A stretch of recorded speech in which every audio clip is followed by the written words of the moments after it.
Hai teman-teman sekalian, gimana kabarnya? Mimin berharap teman-teman yang menonton video ini dalam keadaan sehat. Dan pada episode kali ini, Anul Story akan menceritakan alur cerita dari serial anime isekai yang berjudul Seirei Gensoki. Nah, daripada penasaran, mending langsung saja ke alur ceritanya. Tapi sebelum itu, Mimin meminta untuk subscribe dan dukung channel ini, agar Mimin selalu semangat menceritakan alur cerita anime yang menarik untuk kalian tonton. Di awal cerita nampak seorang anak kecil yang bernama Haruto akan meninggalkan kekasihnya. Tapi kekasihnya menangis karena dia tak ingin ditinggalkan oleh Haruto. Namun Haruto berjanji bahwa saat dewasa nanti, dia akan menjemputnya dan mengajaknya menikah. Kekasih Haruto itu pun merasa senang dan menyanggupinya. Namun sayangnya saat dewasa, Haruto melihat kekasih masa kecilnya itu jalan dengan laki-laki lain. Hal itu tentu saja membuat perasaan Haruto menjadi hancur. Singkat waktu nampak Haruto sedang berada di dalam bis dan dia sedang diperhatikan oleh dua orang gadis. Namun naasnya bis tersebut mengalami kecelakaan yang membuat Haruto meninggal. Di tempat lain di kerajaan Beltrum, seorang anak kecil bernama Rio yang berpakaian compang-camping terbangun dari tidurnya. Rio merasa sangat aneh karena ingatannya bercampur dengan kehidupan seseorang yang bernama Haruto. Dan sepertinya Haruto telah berinkarnasi ke seorang anak kecil bernama Rio. Setelah itu nampak tiga orang pria datang dengan membawa karung. Rio kemudian disuruh mandi oleh pria tersebut karena dia sangat bau. Setelah itu Rio teringat tentang janji ibunya yang akan membawanya ke sebuah tempat yang bernama Yagumo.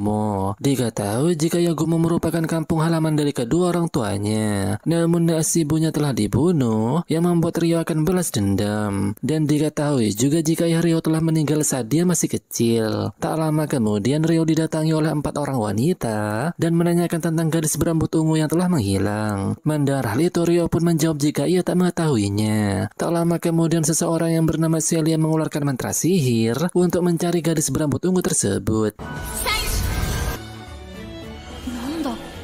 Tapi secara mengejutkan, gadis itu melihat Rio mempunyai jumlah energi sihir yang sangat banyak. Dan entah mengapa Rio bisa melihat aura aneh yang muncul di tubuhnya. Setelah itu Celia memberikan Rio sejumlah koin perak yang sangat banyak. Rio pun menyembunyikan koin perak tersebut di bajunya. Dan setelah sampai di rumah, Rio tiba-tiba ditusuk oleh orang yang tak dikenal. Tapi untung saja tusukannya mengenai koin perak yang ada di tubuhnya. Dan saat sang MC akan diserang kembali, nampak spirit seorang gadis tiba-tiba muncul yang secara cepat mengajarkan sang MC cara menggunakan sihir. Dan setelah itu nampak tubuh Rio diselimuti aura sihir. Dan sesaat kemudian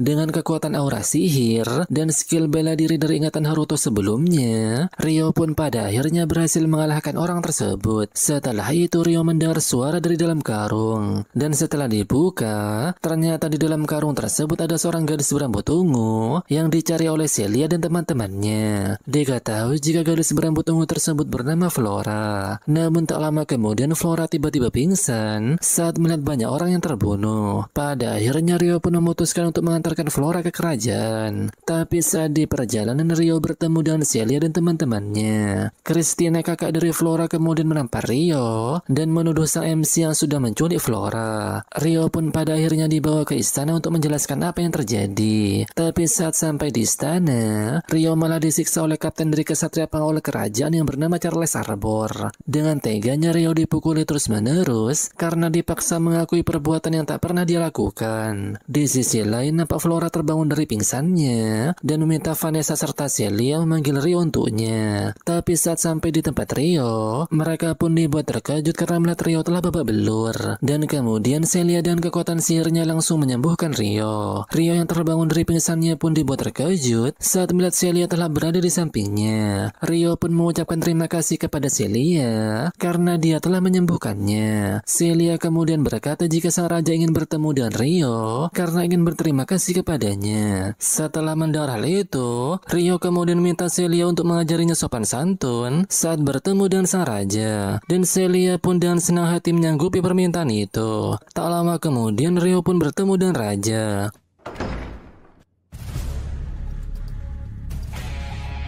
nampak Raja mengucapkan terima kasih karena Rio telah menyelamatkan putrinya. Dan sebagai ucapan terima kasih, Raja akan memasukkan Rio ke Akademi Beltrum. Karena Rio belum bisa membaca dan menulis, Celia akan mengajarinya secara pribadi saat pulang sekolah. Dan saat Rio mengetahui arti dari simbol-simbol yang dia pelajari, ia pun dengan mudah mengerjakan soal yang diberikan Celia. Karena diingatannya dia merupakan seorang mahasiswa. Setelah itu nampak semua siswa berada di lapangan untuk berlatih menggunakan pedang. Dan Rio disuruh oleh pengajarnya untuk menyerangnya. Dengan ingatan kemampuan pedang milik Haruto, cara Rio menggunakan pedang pun berbeda dengan yang lainnya.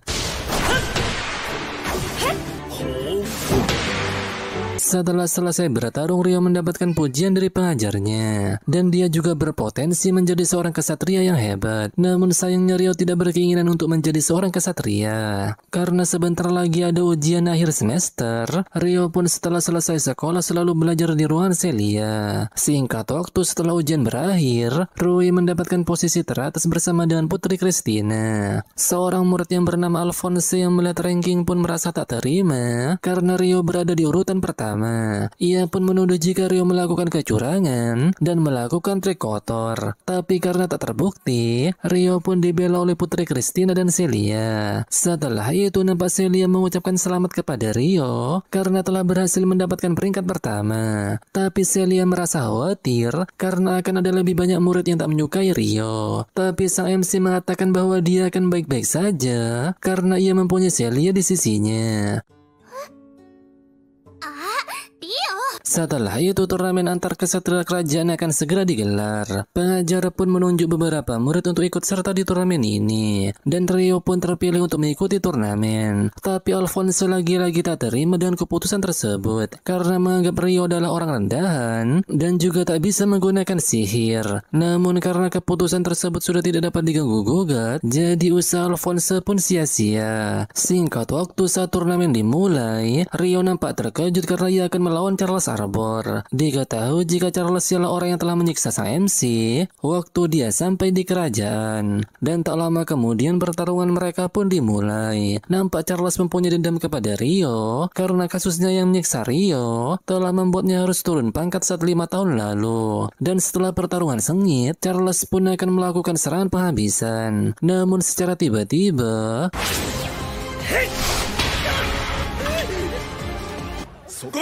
beruntung serangan tersebut berhasil diatasi oleh Rio yang membuatnya memenangkan pertandingan. Setelah kejadian tersebut, Charles yang frustasi karena kekalahannya pun mencoba mabuk-mabukan. Dan dia nampak ditemani oleh seorang bangsawan yang bernama Reis. Charles lalu mengatakan bahwa anak yang mengalahkannya merupakan anak yang dicurigai menculik Putri Flora 5 tahun lalu. Mendengar hal itu, Reis pun mengingat kejadian di desa yang membuat rencananya gagal. Shin kemudian berpindah ke murid Akademi Beltrum yang akan berlatih menelusuri hutan. Saat di perjalanan mereka malah bertemu dengan sekumpulan orc. Nampak orc melempar tombak ke murid Akademi Beltrum. Steward yang terkena serangan tombak pun berjalan sempoyongan dan menabrak Putri Flora. Hal itu pun membuat Flora hampir terjatuh ke dalam jurang. Untung saja Rio dengan kekuatannya berhasil menyelamatkan Putri Flora dengan mendorongnya ke atas. Dan sebagai gantinya sang MC lah yang terjatuh ke dalam jurang. Beruntung Rio berhasil mendarat dengan selamat dengan bantuan sihirnya. Di sisi lain nampak para murid berhasil membasmi sekumpulan orc. Dan setelah itu, para murid lalu mengatakan bahwa ada orang yang telah mendorong Putri Flora. Dan Steward malah menuduh Rio yang telah mendorongnya dan mengakibatkan dia menabrak Putri Flora. Meski Flora membantah pernyataan tersebut karena Rio lah yang telah menolongnya, namun semua murid telah terpengaruh dengan omongan Steward. Rio yang telah kembali ke atas pun mendengar fitnah yang dilakukan oleh Steward. Karena fitnah itu, pada akhirnya Rio pun memutuskan untuk pergi dari kerajaan Beltrum dan akan pergi ke Yagumo. Namun sebelum Rio pergi, nampak Minotaur tiba-tiba datang di hadapan para murid. Para murid pun mencoba menyerang Minotaur tersebut. Namun sayang serangan mereka sama sekali tak berhasil. Nampak Minotaur membuat para murid yang menyerangnya terpental. Melihat hal itu, murid yang lain pun nampak panik dan mencoba melarikan diri. Putri Flora yang mencoba mengobati murid yang terluka pun nampak diserang oleh Minotaur. Untung saja Rio tiba-tiba datang dan menyelamatkannya. Nampak sang MC berusaha mengalahkan Minotaur tersebut. Dan sesaat kemudian terjadilah pertarungan yang sengit. Namun tak lama kemudian hal ini pun terjadi.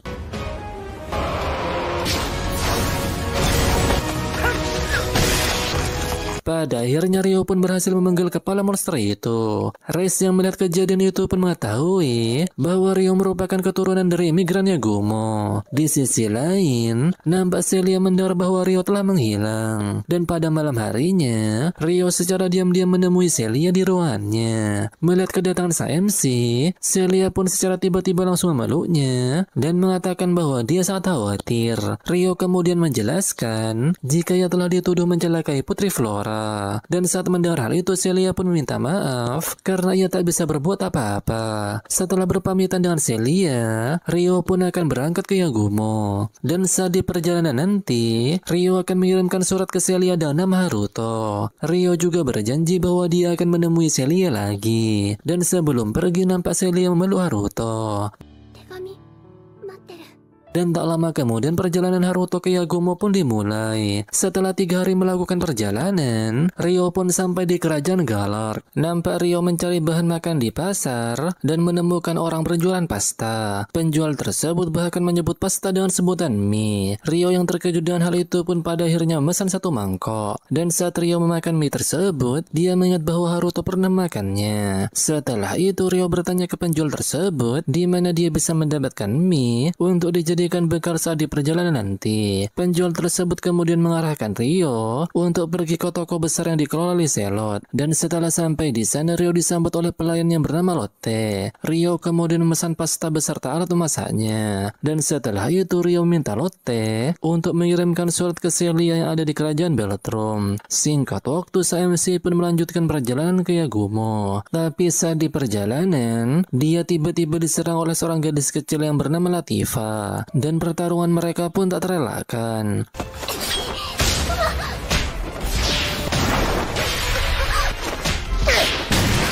Pada akhirnya Rio berhasil mengalahkan Latifa dan juga melepaskan kalung budak yang ada di lehernya. Latifa kemudian memberitahukan bahwa dia disuruh membunuhnya oleh seseorang yang bernama Stewart.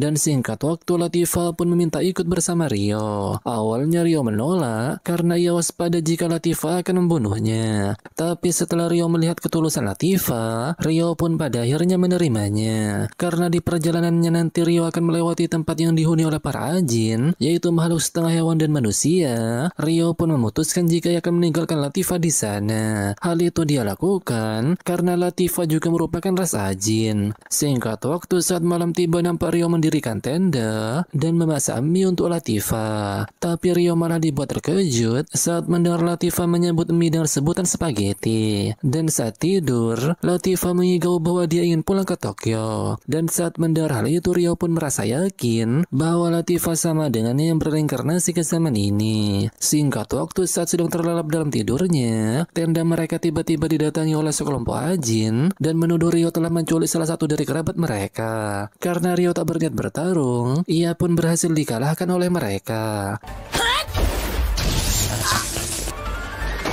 Scene kemudian berpindah. Nampak Rio tersadar dan berada di kamar milik Ajin. Latifa yang datang pun langsung marah karena Rio telah diperlakukan seperti penjahat. Karena mereka telah semena-mena, tetua desa dan para Ajin yang menyerang Rio pun meminta maaf. Besoknya Rio diminta bertemu para tetua desa karena mereka ingin minta maaf secara resmi kepada sang MC. Saat berjalan ke sana, Rio pun bertanya tentang pohon besar yang dilihatnya. Tetua desa pun menjawab jika pohon itu merupakan pohon dunia tempat Spirit Agung Rias tinggal. Tetua desa nampak kagum karena Rio bisa melihatnya. Diketahui jika pohon dunia tersebut dikelilingi oleh penghalang sihir ilusi tingkat tinggi dan hanya makhluk yang mempunyai teknik spirit yang tinggi yang dapat melihatnya. Setelah itu Rio pun sampai di tempat tetua desa. Tetua desa yang bernama Sildora, Ursula, dan Dominic kemudian meminta maaf kepada Rio atas kesalahpahaman yang telah terjadi. Dan sebagai ucapan terima kasih karena menyelamatkan Latifa, para tetua desa akan mengabulkan permintaannya. Rio kemudian minta mereka untuk menjaga Latifa karena dia sangat lengket kepadanya. Mendengar hal itu, tetua desa pun menyetujuinya. Mereka juga meminta Rio untuk tinggal sementara di desa, dan Rio pun menyetujuinya. Setelah itu Rio minta untuk diajarkan teknik spirit dan pengetahuan lainnya yang bermanfaat. Mendengar hal itu, para tetua desa pun menyanggupinya. Namun secara tiba-tiba Drios muncul di hadapan Rio. Drios selalu mengatakan bahwa ia merasakan merasakan kehadiran spirit di dalam tubuh sang MC. Dryas pun memeriksa tubuh sang MC dan dia pun dibuat terkejut karena melihat spirit berbentuk manusia yang tertidur di dalam tubuh sang MC. Diketahui juga jika spirit yang berada di tubuh Rio ialah spirit kelas tertinggi atau bisa disebut 6 spirit agung. Setelah mendengar hal itu, Rio yang terkejut pun menanyakan apakah hal ini akan menjadi masalah. Dryas pun langsung menjawab jika hal ini bukanlah masalah. Namun karena tetua desa menganggap jika spirit yang ada di dalam tubuh Rio sangatlah tinggi, bahkan lebih tinggi dari Dryas, maka mereka akan memperlakukan sang MC sebagai orang suci, atau bisa dibilang sang MC akan diperlakukan lebih istimewa. Setelah itu para tetua desa pun menyiapkan tempat tinggal untuk Rio, dan pada akhirnya Rio, Latifah serta teman-teman yang lain akan tinggal dalam satu rumah. Singkat waktu 1 tahun pun telah berlalu saat Rio dan Latifah tiba di tempat para ajin. Dan di hari festival spirit, Rio mendapatkan kehormatan menjadi teman sejati dari para ajin. Sedangkan Latifah akan menjadi penduduk resmi desa ajin. Untuk merayakannya mereka pun akan berpesta. Saat pesta masih berlangsung, nampak Rio mengajak Latifah jalan-jalan di hutan. Rio kemudian mengatakan jika ia akan meninggalkan desa. Namun Latifah menolaknya karena dia ingin ikut bersama sang MC. Karena takut nantinya Latifah dalam bahaya, Rio pun tak ingin mengajaknya. Mendengar hal itu, Latifah yang bersedih pun langsung pergi dari hadapan Rio. Scene kemudian berpindah ke Res dan anak buahnya. Nampak mereka mendatangi sarang dari Wyvern dan juga mengambil telurnya. Anak buah Res ditugaskan membawa telur tersebut dan ia juga memberikannya semacam artefak. Res juga meminta anak buahnya untuk menelan artefak itu. Dan sesaat kemudian ia pun pergi meninggalkan anak buahnya. Tak lama kemudian anak buah Res secara tak sengaja bertemu dengan para ajin. Karena anak buah Res mencoba melarikan diri saat diperiksa, para ajin pun langsung menyerangnya. Namun di saat bersamaan nampak sekelompok Wyvern tiba-tiba datang dan menyerang anak buah Res karena dia telah mengambil telurnya. Di tempat lain nampak Res mengambil semua telur Wyvern yang ada di sarangnya dan membunuh anak buahnya dengan bantuan artefak yang dia miliki. Nampak telur yang dibawa pria itu terjatuh tepat di hadapan Latifah dan tak butuh waktu lama ketua Wyvern langsung menghampirinya. Mendengar teriakan Latifah, Alma yang ada di sana pun langsung menolongnya. Meski Alma cukup kuat, namun dia tak mampu mengalahkan Wyvern tersebut. Karena tak ingin diam saja, Latifah akan mengulur waktu sampai Alma mempersiapkan serangan terkuatnya. Namun sayang Latifah dibuat terpojok. Beruntung saat Wyvern itu akan menyerang, Rio tiba-tiba datang menyelamatkannya. Dan sesaat kemudian pertarungan Rio dan Wyvern itu pun dimulai.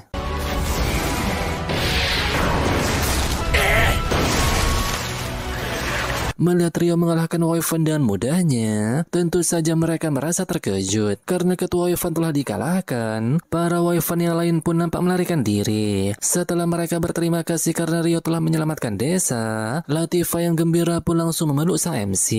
Besok paginya nampak Rio dan Latifah melanjutkan pembicaraan yang sempat tertunda. Rio pun menganggap bahwa Latifah sudah dianggap seperti adiknya, dan Rio juga mengatakan bahwa ia akan pergi ke Yagumo karena di sana merupakan kelahiran orang tuanya. Setelah itu Latifah kemudian mengungkapkan fakta jika ia dulunya merupakan seorang manusia yang tinggal di Jepang dan Latifah mengalami kecelakaan yang membuat dia bereinkarnasi ke zaman ini. Rio pun juga mengatakan bahwa dia sama seperti Latifah yang berasal dari Jepang. Singkat waktu pada akhirnya Latifah pun mengizinkan Rio untuk pergi ke Yagumo. Ia juga akan berusaha bertambah kuat dan akan menunggu kepulangan sang MC.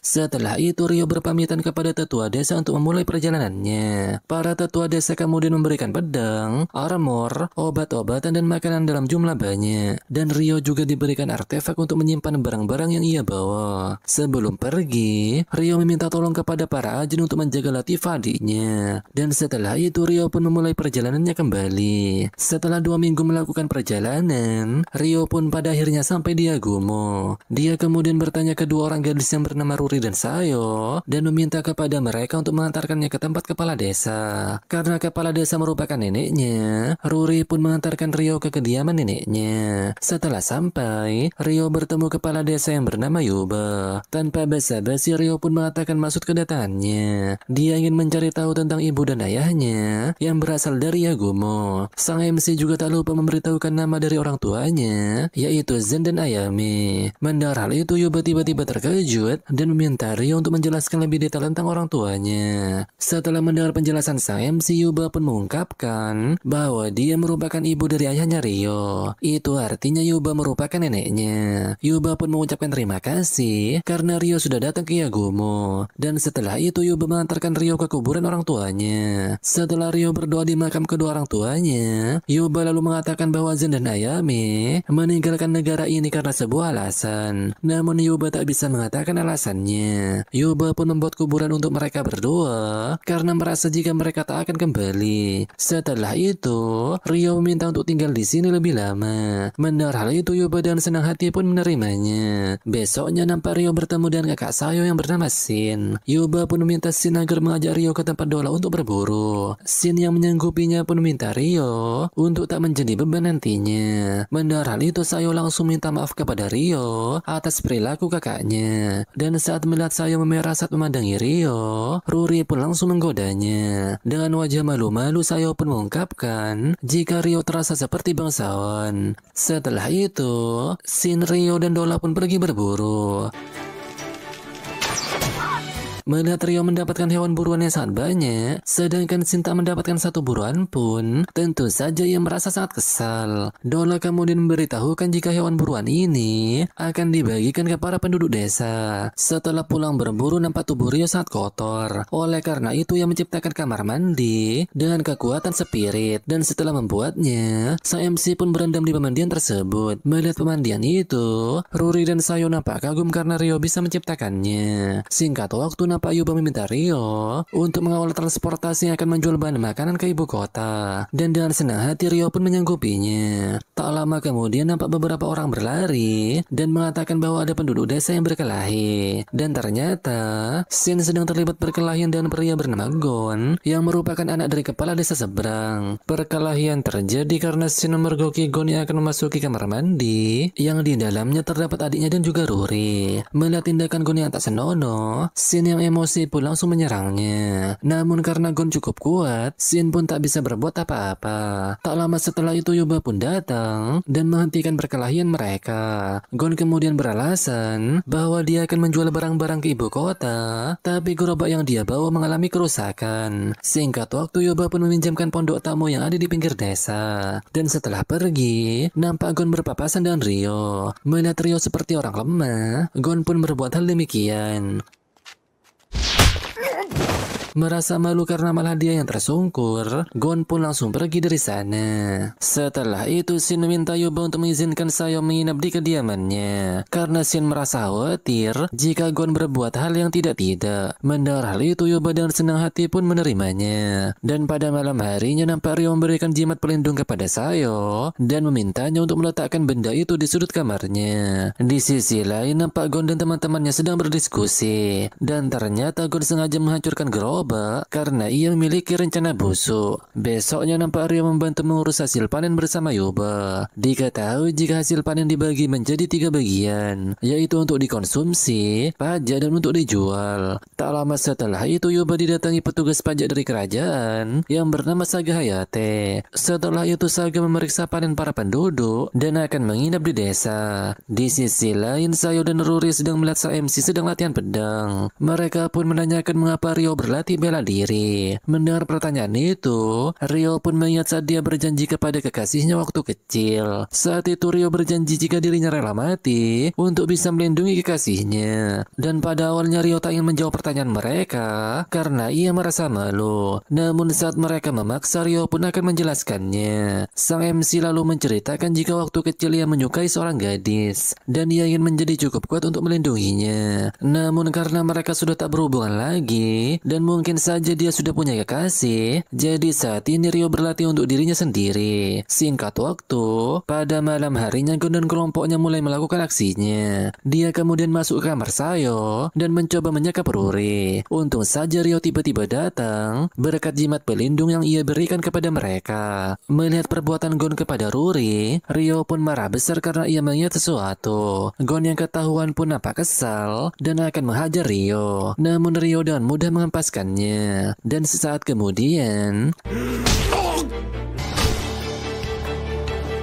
Melihat Gon sudah babak belur, Saga yang ada di sana pun langsung menghentikannya. Saga yang mengetahui perbuatan Gon yang telah menyerang Rory dan Sayo, mengatakan bahwa dia sudah melakukan kejahatan besar dan dia akan dipenjara di ibu kota kerajaan. Pada keesokan harinya nampak para pengawal kerajaan datang setelah mendengar informasi dari Saga Hayate. Mereka datang untuk membawa Gon dan teman-temannya untuk dipenjara di ibu kota kerajaan. Bersama dengan itu nampak Ryo dan yang lainnya juga akan berangkat ke ibu kota untuk menjual hasil panennya. Sebelum Hayate pergi, nampak Yuba menitipkan surat buat ayahnya. Dan setelah itu mereka pun pergi ke ibu kota. Singkat waktu saat mereka tiba di ibu kota, nampak Sayo dan Ryo sedang mencari bumbu dapur. Dan kemudian ada pedagang yang menawarkan mereka aksesoris. Ryo pun membelikan Sayo hadiah berupa jepit rambut karena Sayo telah banyak membantunya. Sayo yang mendapatkan hadiah dari Ryo pun nampak memerah dan ia merasa sangat senang dibuatnya. Di tempat lain, Hayate yang sudah sampai di ibu kota langsung menemui ayahnya dan memberikan surat titipan dari Yuba. Diketahui jika ayah Hayate bernama Saga Gouki. Gouki kemudian membaca surat dari Yuba. Tapi saat Gouki membacanya dia nampak terkejut. Singkat waktu Ryo yang baru saja datang di penginapan, nampak didatangi Hayate bersama kedua orang tuanya. Setelah mereka berkenalan, Gouki lalu mengatakan bahwa dia dulunya merupakan orang yang melayani Karasuki Ayame, yaitu ibu dari Ryo. Dan ternyata Ayame merupakan putri dari kerajaan Karasuki. Sontak Ryo yang mendengar hal itu pun langsung terkejut. Setelah itu Gouki pun menceritakan apa yang ia ketahui tentang ayahnya Ryo yang bernama Zen. 20 tahun yang lalu, saat kerajaan Karasuki berperang dengan kerajaan Rokuren, Zen mengajukan diri menjadi tentara. Dan diketahui juga jika Zen memiliki bakat alami teknik spirit dan bela diri. Raja pun memberinya gelar samurai karena kemampuannya yang sangat hebat. Gouki lalu merekomendasikan Zen untuk menjadi pengawal keluarga kerajaan. Dan tidak lain keluarga kerajaan yang dimaksud ialah Ayame. Diketahui jika Ayame sangat menyukai Zen. Dan saat genjatan senjata dengan kerajaan Rokuren, pangeran dari kerajaan tersebut menyuruh pelayannya untuk menculik Ayame. Untung saja Zen datang tepat waktu dan langsung menolong sang tuan putri. Pangeran yang marah karena pelayannya telah terbunuh menuntut Zen untuk dieksekusi dan juga meminta menikahi sang putri. Karena kejadian tersebut, Zen dan Ayame pun memutuskan untuk meninggalkan kerajaan. Setelah selesai bercerita, Gouki pun meminta Ryo untuk datang ke istana untuk menemui Raja dan Ratu Karasuki. Keesokan harinya Ryo pun datang ke istana dan ditemani oleh Gouki. Ryo pun bertemu dengan Raja dan Ratu Karasuki yang tidak lain ialah kakek dan nenek Ryo. Ryo pun berbincang dengan mereka berdua tentang kisah hidupnya dan kisah dari ayah dan ibunya. Di situ Ryo pun menceritakan bahwa ayahnya meninggal ketika ia masih kecil. Dan saat berusia 5 tahun, ibunya dibunuh oleh seseorang yang bernama Lucius yang diketahui merupakan teman petualang ayahnya. Ia kemudian dibuang ke pemukiman kumuh dan hidup sebagai yatim piatu. Singkat waktu setelah menceritakan kisah hidupnya, Ryo pun akan membalas dendam atas kematian ibunya. Dan ia juga tak akan memaafkan pria yang bernama Lucius tersebut. Dan andai saja Ryo bertemu dengannya, Ryo tak akan segan untuk membunuh pria itu dengan tangannya sendiri. Mendengar hal itu, kakek Ryo yang bernama Homura pun berkata, jika balas dendam bukanlah jalan terbaik. Namun meski begitu, ia tak bisa melarang Ryo yang ingin balas dendam kepada Lucius. Karena merasa khawatir, Homura pun ingin memastikan kemampuan dari cucunya itu. Homura pun meminta Ryo untuk berduel dengan Gouki yang merupakan samurai terkuat di kerajaan Karasuki. Ryo pun tanpa basa-basi langsung menyanggupinya karena ia juga ingin belajar di duel ini. Dan setelah itu duel mereka berdua pun dimulai.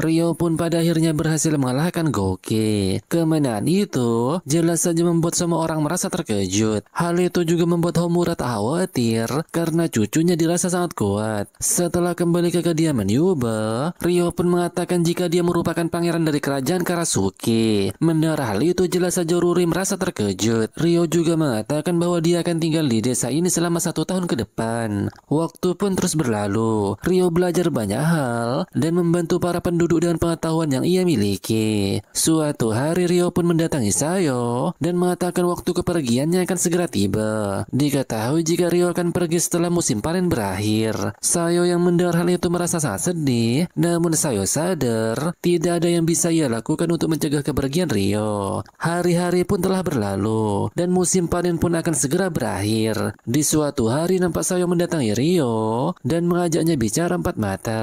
Tanpa basa-basi Sayo kemudian mengungkapkan perasaan cintanya. Ia juga bersedia untuk ikut bersama Rio karena ia tak ingin berpisah dengannya. Mendengar apa yang dikatakan oleh Sayo, Rio pun merasa terkejut. Namun sayang Rio tak bisa membalas cintanya. Ia juga tak bisa membawanya karena perjalanan ini sangatlah berbahaya. Mendengar hal itu, tentu saja membuat Sayo merasa sangat sedih. Besok paginya saat matahari belum terbit, nampak Rio berpamitan dengan Ruri dan Yuba di halaman rumahnya. Dan saat Rio tiba di pintu keluar desa, ternyata Sayo telah menunggu kedatangannya. Dan nampaknya Sayo sudah menerima keputusan Rio. Setelah mereka berpamitan, Rio pun melanjutkan perjalanannya. Singkat waktu setelah 1 tahun Rio meninggalkan desa Yagumo, Rio pun kembali ke desa para Ajin. Dan dia disambut oleh Latifa dan teman-temannya. Kemudian Rio menceritakan pengalamannya kepada para tetua dan jawaban atas pertanyaannya selama ini yang ia cari di desa Yagumo. Dan kali ini Rio tak bisa tinggal lebih lama karena dia akan kembali ke kerajaan Beltrum. Dia juga ingin meminjam pengetahuan mereka untuk membuat rumah yang bisa ia bawa di penyimpanan ruang dan waktu.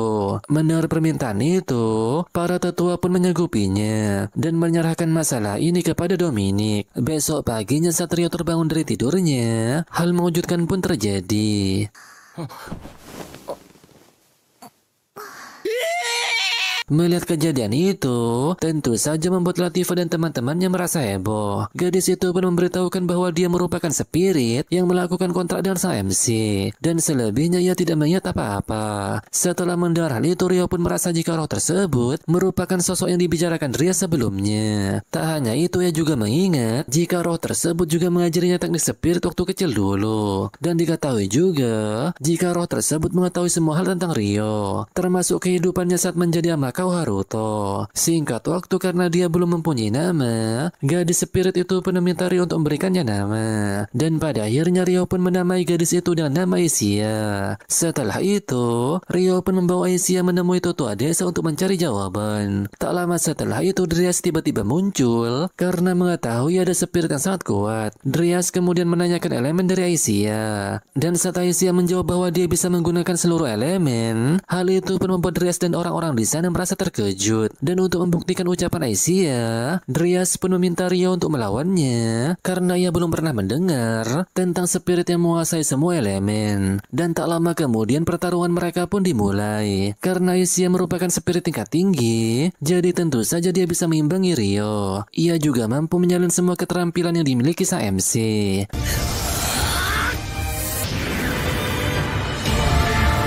Singkat waktu karena pertarungan ini telah melebihi batas wajar, pada akhirnya Drias pun menghentikan pertarungan mereka. Ia pun merasa khawatir jika pertarungan ini diteruskan, maka akan dapat menghancurkan desa.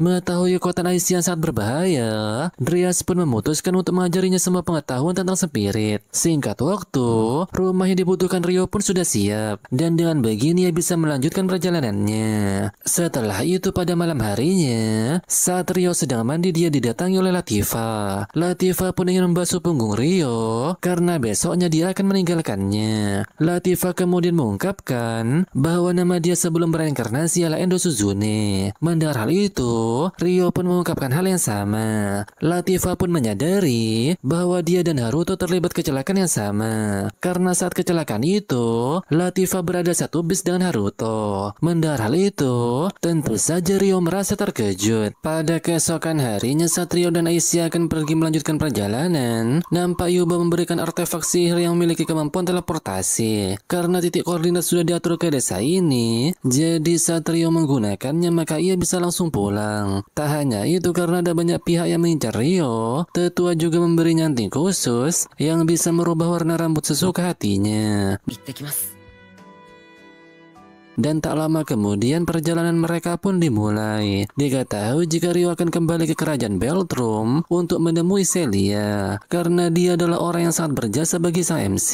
Singkat waktu setelah sampai di sana, Rio pun berencana menyelinap ke akademi untuk menemui Celia. Dan pada malam harinya dengan bantuan Aisyah, Rio pun berhasil menyelinap ke akademi dan sampai di ruangan Celia. Namun sayangnya setelah memasuki ruangan tersebut, Rio nampak terkejut karena tak menemukan Celia di sana. Melihat hal itu, Rio pun meminta bantuan Aisyah untuk mencari seseorang yang dapat memberinya informasi. Aisyah pun mendatangi seseorang di akademi dan langsung menghipnotisnya untuk mencari informasi. Tanpa pikir panjang, Rio kemudian mengorek informasi dari orang tersebut. Dan ternyata Celia saat ini berada di istana kerajaan dan akan memulai acara pernikahan dengan Charles Arbor besok pagi. Mendengar hal itu, sontak Rio merasa terkejut. Diketahui jika alasan pernikahan mereka karena saat ini kerajaan Beltrum kalah telak dari kekaisaran Proxia. Tapi berkat tindakan keluarga Arbor, jalan damai berhasil dilakukan. Dan akibat kejadian itu, otoritas keluarga Huguenot pun mulai menghilang. Dan ketika diminta bertanggung jawab, faksi Huguenot malah melarikan diri dari ibu kota kerajaan. Momentum itu pun dimanfaatkan oleh keluarga Arbor untuk mendapatkan otoritasnya. Mereka berencana memperkuat kekuatan keluarga Arbor dengan melaksanakan pernikahan politik dengan keluarga Conclair, dan di mana keluarga Con ialah keluarga dari Celia. Karena kejadian itu, Celia akan melaksanakan pernikahan politik dengan Charles Arbor. Setelah mendengar hal itu, Rio yang tidak puas pun pada akhirnya memutuskan untuk masuk ke dalam istana dan akan menanyakan langsung kepada Celia. Dan dengan bantuan Aisyah, Rio pun berhasil menyusup ke istana dan menemui Celia di sana. Dan saat melihat Rio, Celia pun tiba-tiba memeluknya dan dia merasa bahagia. Namun saat Rio menanyakan tentang kebenaran pernikahannya dengan Charles, nampak Celia pura-pura kuat dengan masalah ini. Ia sampai menutupi kesedihannya di hadapan sang MC.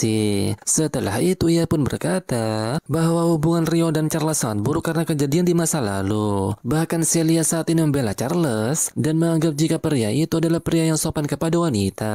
Dan Celia juga mengatakan bahwa dia sudah cukup umur untuk menikah. Mendengar hal itu, Rio pun nampak terkejut dengan jawaban Celia. Setelah meminta Rio pergi, Celia nampak menangis dan mengatakan jika ia tak akan melibatkan Rio dalam masalah ini karena Rio masih belum mengetahui perasaan Celia sebenarnya dan alasannya menerima pernikahan ini. Jadi Rio masih belum menyerah untuk menemukan jawabannya. Besoknya pernikahan Celia dan Charles akan segera dilaksanakan. Tapi sebelum itu, Charles memperkenalkan keenam istrinya kepada Celia. Istri dari Charles tersebut berbicara dengan nada sombong dan meminta Celia untuk bersikap sopan ke istri-istri Charles sebelumnya. Dan untung saja Christina datang dan melerai pembicaraan mereka. Christina lalu minta maaf karena merebut kebahagiaan Celia karena ketidakmampuan keluarga kerajaan hingga membuat Celia terpaksa melaksanakan pernikahan politik dengan keluarga Arbor yang berkuasa saat ini. Karena sebab itu, Christina meminta maaf yang sebesar-besarnya kepada Celia. Meski Celia berkata bahwa ini adalah keputusannya, namun Christina tetap merasa bersalah. Tak lama kemudian acara pernikahan pun dimulai. Nampak Charles dan Celia mengelilingi kota dan menaiki kereta. Setelah itu Aisyah berkata kepada Celia dengan menggunakan telepati dan memintanya melihat Rio yang berada di arah kerumunan. Namun saat melihat Rio, Celia tiba-tiba menangis. Tak lama setelah itu ketika kereta pengantin berhenti, nampak Rio menerobos masuk dan mengalahkan para pasukan kerajaan. Rio yang tak bisa dibendung pun nampak mengalahkan banyak pasukan kerajaan. Dan sesaat kemudian, agar para pasukan tak lagi menyerangnya, Rio pun menodongkan senjata kepada Celia. Bersamaan dengan itu, Rio kemudian berbicara dengan Celia melalui telepati. Rio pun mengatakan bahwa Celia merupakan penyelamatnya yang berharga, dan Rio tak ingin lagi kehilangan orang yang berharga dalam hidupnya. Setelah mengatakan hal itu, Rio pun menanyakan kepada Celia apa dia ingin menikah dengan Charles. Celia yang sadar bahwa pernikahan ini tak akan membuatnya bahagia, jadi ia pun menjawab dengan jujur jika ia tak ingin menikah dengan Charles dan meminta Rio untuk membawanya. Mendengar hal itu, Rio pun nampak senang dan langsung menggendong Celia serta membawa dia pergi. Charles yang merasa kesal pun langsung mengarahkan semua pasukannya untuk menangkap sang MC. Meski pasukan Charles cukup banyak, namun kebanyakan mereka adalah keroco. Jadi Rio dengan mudah menahan serangan mereka. Reis yang melihatnya pun sadar jika sang MC menggunakan teknik spirit. Tak hanya itu, ia juga menduga jika orang yang menculik Celia saat ini ialah bocah yang ia temui tempo dulu. Dan untuk mengetes hebat apa kekuatan kesempatannya, Reis pun menembakkan biju dama ke arah Rio. Dan sesaat kemudian, beruntung Rio berhasil selamat dan langsung membawa Celia pergi dari sana. Setelah itu Rio pun menitipkan Celia ke Aicia karena ia akan menjadi umpan agar Celia bisa meninggalkan kerajaan. Tak lama kemudian Rio pun mengalahkan pasukan kerajaan yang ada di sana. Namun setelah itu Alfred tiba-tiba datang dan akan melawan Rio. Diketahui jika Alfred merupakan seseorang yang disebut sebagai Raja Pedang dari kerajaan Beltrum. Dan tak lama kemudian mereka pun terlibat pertarungan yang cukup sengit. Merasa diremehkan karena Rio tak mengarahkan pedang kepadanya, Alfred pun merasa kesal dan akan menggunakan teknik terkuatnya untuk menyerang Rio. Dan sesaat kemudian, setelah serangan itu dilakukan, Alfred sadar jika serangannya tak mengenai sang MC. Karena itu ia pun meminta pasukannya untuk kembali mencarinya. Dan benar saja Rio berhasil selamat dan langsung menemui mereka berdua. Rio pun memutuskan akan membawa Celia untuk pergi berpetualang. Dan saat mendengar hal itu Celia pun nampak senang karena dia akan terus bersama Rio. Tak lama setelah itu nampak pilar cahaya tiba-tiba muncul di berbagai tempat. Dan ternyata cahaya itu membawa 3 orang gadis yang berasal dari Jepang. Namun sayangnya ketiga gadis itu tiba-tiba diculik oleh sekelompok orang dan dimasukkan ke dalam kereta. Tak lama setelah itu nampak Rio menemui penculik tersebut dan menanyakan apakah ponsel yang dia bawa merupakan milik dari anggota mereka. Dan tak lama kemudian Rio mendengar orang meminta tolong dalam bahasa Jepang. Mendengar hal itu Rio pun marah besar dan langsung menghabisi para penculik tersebut. Setelah itu Rio pun membebaskan ketiga gadis tersebut. Namun saat gadis terakhir keluar dari kereta, Rio pun nampak terkejut karena gadis itu ialah Miharu Ayase, yaitu gadis yang sangat ia cintai di kehidupan sebelumnya.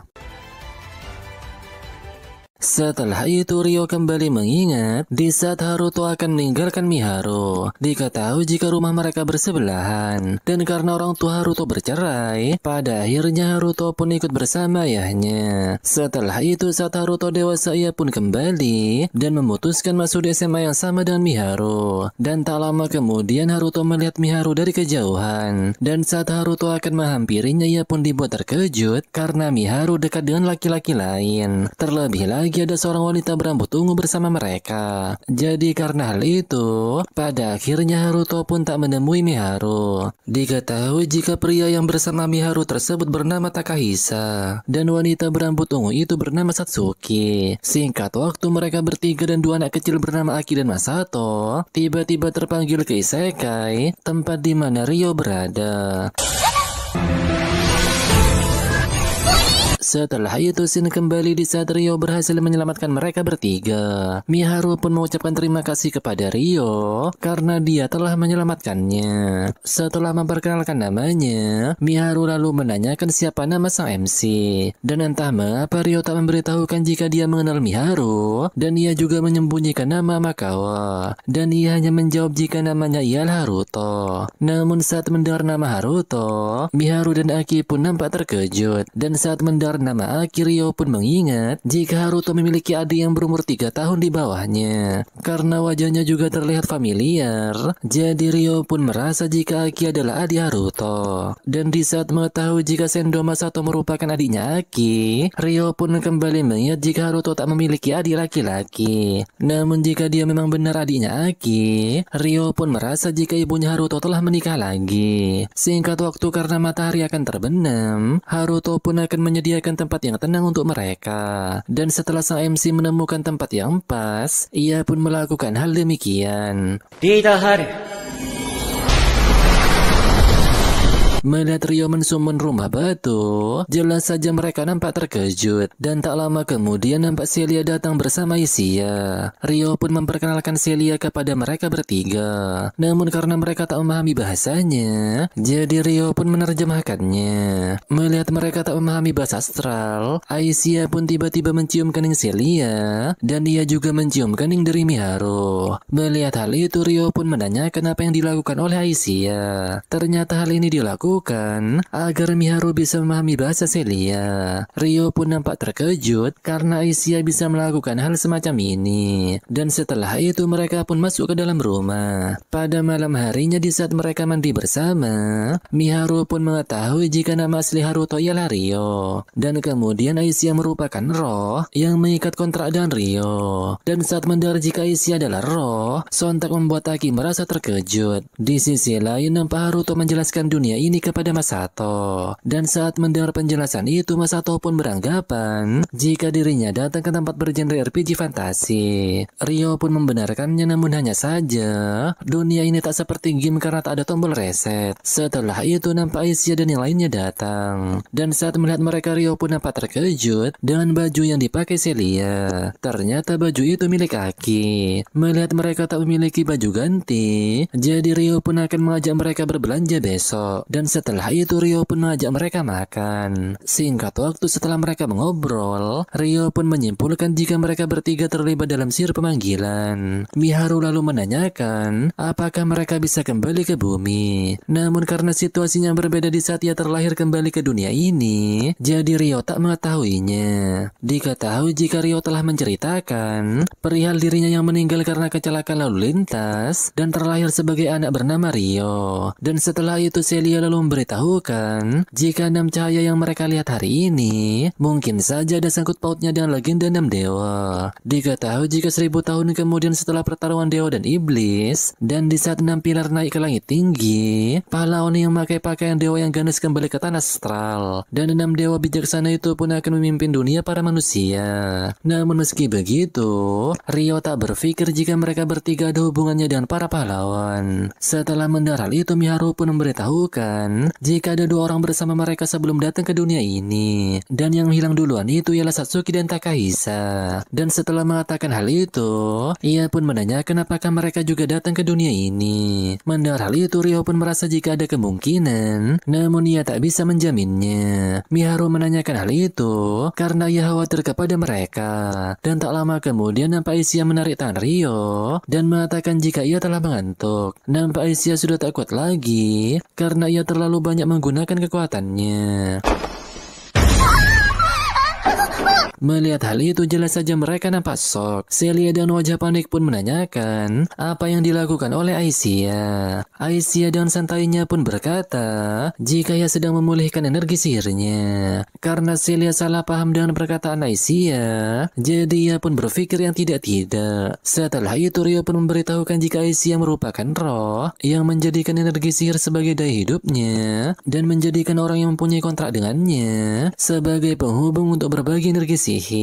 Meski begitu, Celia masih belum menerima karena berduaan seperti mereka terasa sangat intim. Terlebih lagi di sini ada anak di bawah umur. Mendengar hal itu, Aisyah pun memutuskan untuk berada di sisi Miharu. Meski energi sihir Miharu tak sebanyak Rio, namun ia memiliki energi sihir yang cukup banyak. Rio yang mendengarnya pun nampak terkejut karena Miharu memiliki energi sihir. Setelah itu Rio pun mengantarkan mereka ke kamar masing-masing. Di dalam kamar, nampak Rio masih tak menyangka jika ia akan bertemu Miharu di dunia ini. Awalnya sang MC berencana akan memberitahukan kalau dirinya memiliki ingatan tentang seseorang bernama Haruto. Namun sang MC mengurungkan niatnya karena ia bukanlah Haruto lagi. Sekarang ia hidup sebagai Rio dan bertekad mengotori tangan ini untuk membalaskan dendamnya kepada orang yang telah menghabisi ibunya. Sang MC juga berkata jika Makau Haruto telah mati. Tak lama kemudian nampak Celia menemui Rio. Ternyata Celia ingin menanyakan sejak kapan ia bertemu dengan Aisyah. Dan yang lebih penting, apa yang dimaksud dengan kehidupan Rio sebelumnya. Melihat Celia sangat antusias, pada akhirnya Rio pun menjelaskan semuanya kepada Celia. Setelah mendengar penjelasan Rio, Celia pun mengucapkan terima kasih karena sudah menculiknya dan bisa bersama seperti sekarang. Celia juga memikirkan keadaan ayahnya dan ingin menyampaikan jika dirinya baik-baik saja. Mendengar hal itu, Rio pun menyarankan agar Celia menulis menuliskan surat dan mengajaknya membeli alat tulis yang ada di Asosiasi Perdagangan Rika.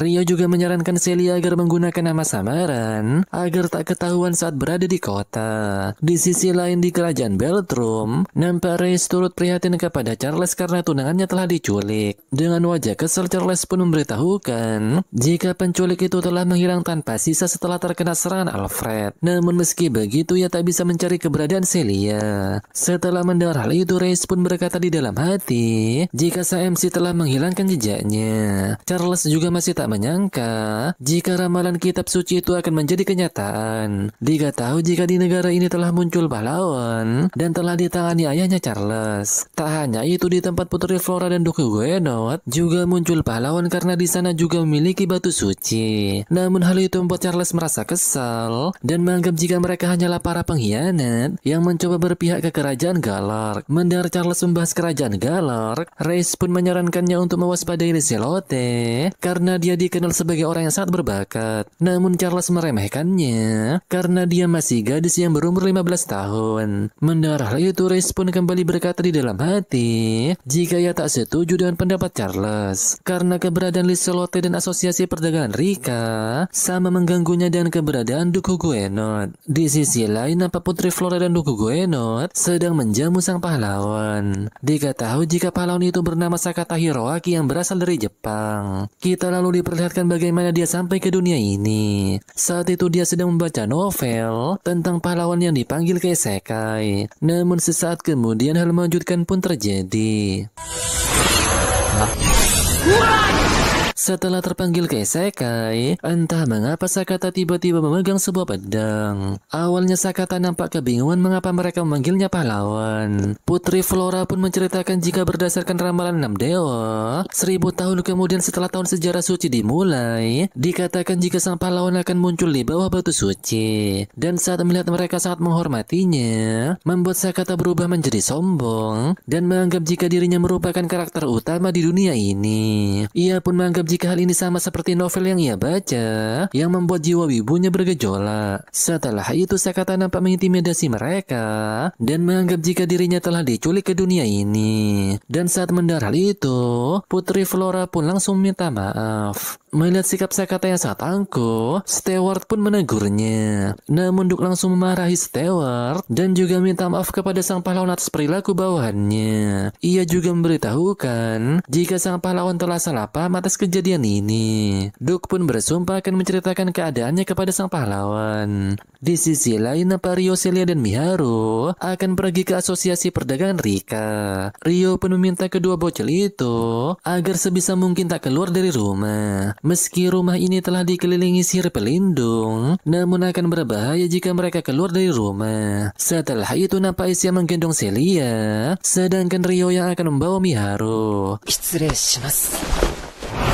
Setelah dibawa terbang Rio, Miharu pun nampak takjub karena baru pertama kali ia merasakan hal yang seperti ini. Miharu juga tak merasa takut karena ada Rio di sampingnya. Di sisi yang lain, nampak Celia menanyakan seberapa banyak Aisyah mengetahui tentang Rio. Aisyah pun menjawab jika hampir semuanya yang mengetahui tentang Rio karena ingatan Rio mengalir kepadanya lewat hubungan. Melihat hubungan mereka terikat dengan sangat erat, jelas saja membuat Celia merasa cemburu. Dan saat mendengar jika Celia ingin mengetahui tentang Rio lebih dalam, Aisyah pun menjawab jika Haruto atau Rio tak seperti dulu. Sekarang dia sedikit demi sedikit mengandalkan orang lain. Dia menjadi seperti ini berkat Celia. Karena Celia lah yang pertama kali berbuat baik kepada Rio yang sedang kesepian. Dan karena kebaikan Celia juga, Rio sekarang bisa mempercayai orang lain. Mendengar hal itu, tentu saja membuat Celia sangat senang. Singkat waktu, nampak mereka hampir sampai di kerajaan Galark, tepatnya di kota Mendo, tempat di mana Asosiasi Perdagangan Rika berada. Namun sebelum masuk ke sana, Rio pun meminta Miharu untuk memanggil Celia dan nama Cecilia. Kemudian mereka juga akan merubah warna rambutnya agar tak diketahui orang lain. Setelah itu mereka pun masuk ke kota itu. Rio lalu memberitahukan jika asosiasi perdagangan Rika memiliki produk seperti pasta dan bahan-bahannya mirip dengan yang ada di bumi, dan juga mereka akan membelinya nanti. Setelah itu mereka pun masuk ke sana. Nampak Celia, Isia dan Miharu akan pergi berbelanja, sedangkan Rio akan pergi karena ada urusan lain. Tak lama kemudian mereka bertiga pun mencoba pakaian yang ada di sana. Di sisi lain, karena Rio tak mendapatkan informasi yang ia cari, jadi ia pun kembali ke asosiasi perdagangan Rika. Melihat keberadaan Miharu, Rio pun langsung menghampirinya. Namun sesaat kemudian, dengan wajah memerah, Rio pun meminta Miharu berbelanja dengan santai. Dan saat ia akan pergi, nampak Miharu menghentikannya. Ternyata Miharu ingin memilih baju yang cocok untuk Rio. Melihat baju yang disarankan Miharu, Celia yang ada di sana pun merasa jika baju itu sangat cocok buat sang MC. Setelah mengucapkan terima kasih kepada Miharu, Rio pun memberitahukan jika ia memang kekurangan pakaian sehari-hari. Dan pada akhirnya Rio pun membeli baju itu.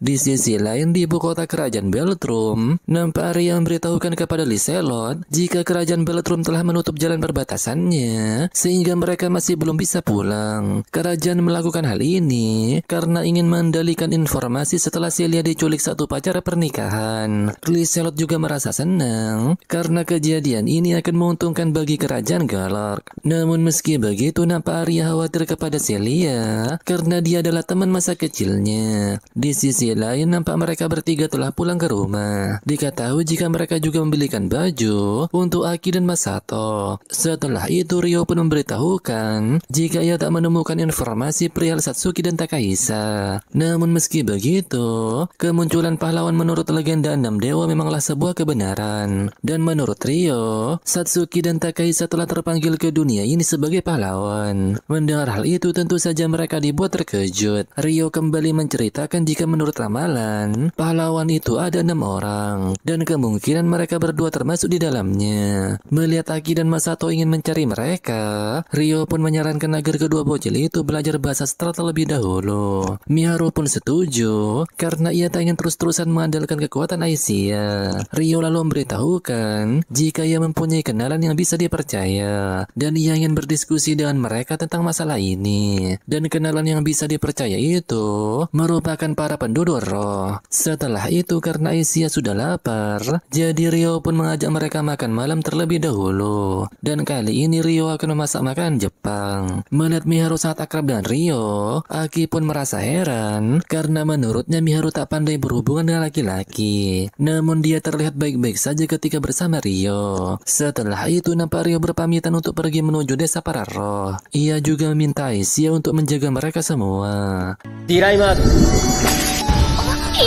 Singkat waktu, nampak Rio sampai di desa para roh. Melihat kedatangan Rio jelas saja membuat Latifah sangat senang dibuatnya. Dan setelah itu Rio pun menemui tetua desa. Rio menceritakan kepada mereka perihal 6 pilar cahaya yang muncul di daerah astral. Rio merasa jika 6 pilar cahaya itu adalah sihir ruang dan waktu, atau jenis sihir pemanggil dari dunia lain. Seperti yang diketahui sebelumnya, setelah perang dewa dan iblis di daerah astral akan muncul 6 pahlawan. Rio percayakan hal ini karena dirinya lah yang telah menjaga mereka yang berasal dari dunia lain. Orang-orang itu merupakan 2 orang perempuan dan 1 anak laki-laki. Mendengar pernyataan Rio jelas saja mereka nampak terkejut. Ursula kemudian menanyakan apakah mereka bertiga adalah pahlawan. Rio pun membantah dan mengatakan jika mereka bukanlah pahlawan. Terlebih lagi mereka berada di tempat yang tak ada sangkut pautnya dengan pilar cahaya. Namun sepertinya mereka melihat 2 orang yang bersama mereka terjebak dalam serpihan ruang dimensi. Rio juga merasa jika 3 orang yang ia jaga hanya ikut terlibat dan tak menjadi pahlawan. Rio juga memberitahukan jika ia mengerti bahasa yang mereka gunakan. Setelah itu Rio pada akhirnya mengungkapkan jika ia adalah penduduk dari dunia yang sama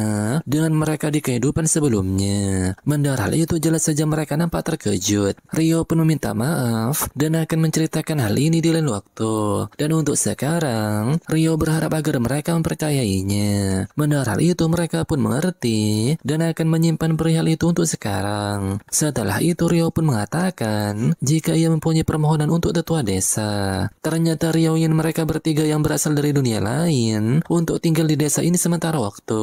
Ryo menginginkan hal ini karena dirinya ingin mencari cara untuk membuat mereka bisa kembali ke dunianya. Dan jika Ryo menjaga mereka terus-terusan, maka ia akan sulit untuk bergerak. Dan satu orang lainnya, Ryo pun memberitahukan jika dia adalah penyelamatnya. Dia dipaksa menikah, yang membuat Ryo menyelamatkannya di saat hari pernikahannya. Sang MC melakukan hal ini karena ia tak bisa melihatnya dalam kesulitan. Mendengar hal itu, dengan wajah tertawa, Dominic pun menerima permintaan Ryo dan akan menjaga mereka.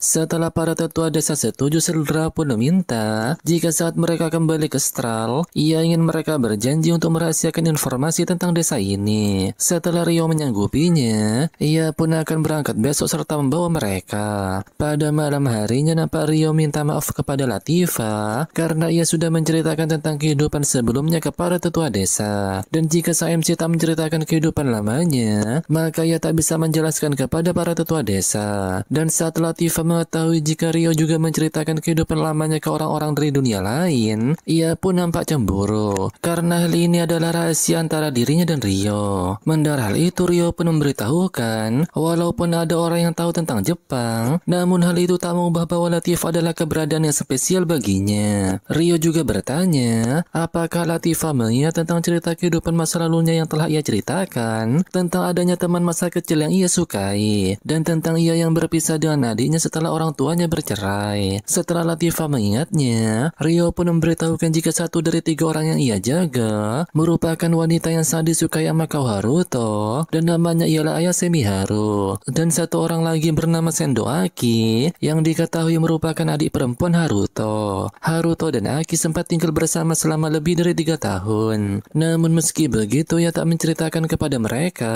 jika dirinya memiliki ingatan tentang Amakau Haruto. Itu dikarenakan mereka yang tiba-tiba datang ke dunia ini pasti secara psikologis mereka sedang tak stabil. Ditambah lagi, sekarang ia bukanlah Amakau Haruto melainkan Ryo. Dan karena hal itu, Ryo meminta Latifah tak menceritakan tentang kehidupan sebelumnya kepada mereka bertiga. Dan tentang kehidupan Haruto sebelumnya, Ryo ingin hal itu dijadikan rahasia antara ia dan Latifah. Walau mungkin suatu saat nanti ia harus menceritakannya. Keesokan harinya, nampak Ryo berpamitan kepada mereka. Dan setelah Latifah memeluknya, Ryo pun pergi dari sana.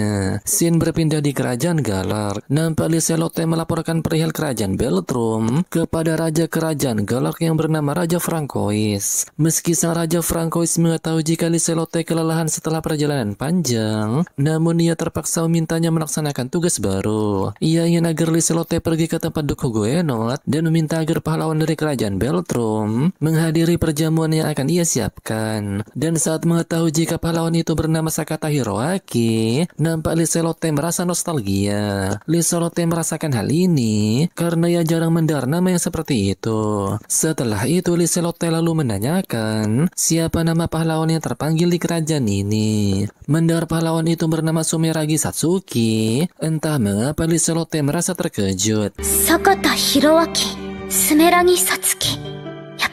Dan setelah itu, sang raja meminta Liselotte untuk bertemu pahlawan yang bernama Satsuki tersebut. Dan saat menemuinya, nampak Liselotte terpaku saat melihat wajah Satsuki. Pada malam harinya di sekitar kota Amando, nampak Reis menyuruh anak buahnya yang merupakan spesies monster untuk menemukan seseorang dengan energi sihir sebanyak mungkin di sekitar hutan di dekat kota Amando. Ia ingin mereka dibawa hidup-hidup dan menyuruh mereka untuk membunuh saksi mata yang ada. Reis pun yakin jika ia akan mendapatkan hasil yang besar.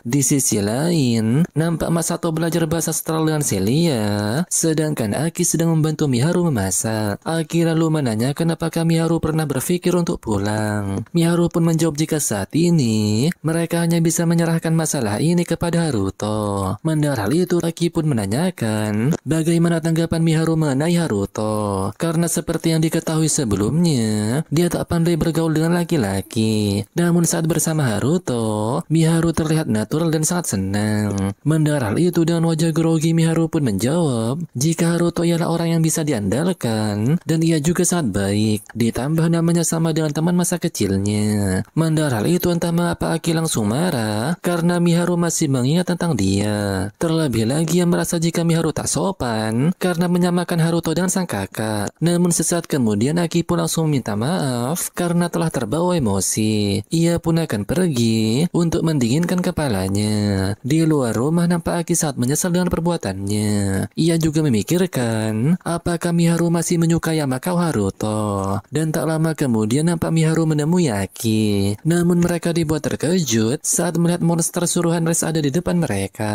Para monster yang menyadari keberadaan mereka pun langsung menyerang. Dan sesaat kemudian beruntung Aisyah datang tepat waktu dan menyelamatkan mereka. Di dalam rumah, Celia yang menyadari ada bahaya pun langsung meminta Masato untuk diam di kamarnya.